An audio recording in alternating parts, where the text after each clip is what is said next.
Hey everyone, welcome to our channel. Downloading music on your iPhone using the Documents app is a straightforward process. So here is how you can do it. Firstly, navigate to the web browser. So here I'm choosing the Safari. Inside Safari, search for the Pixabay option on the search address bar and tap on the first option that appears on your screen.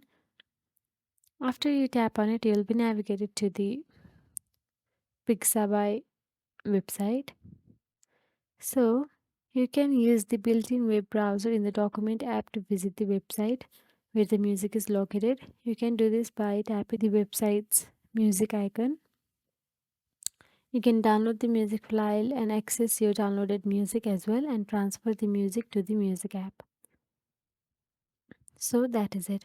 Please note that downloading copyrighted music without permission may infringe on copyright laws. So make sure you have the right to download and use the music you're accessing. So if you found this video helpful, please like, share and subscribe our channel and thank you for watching.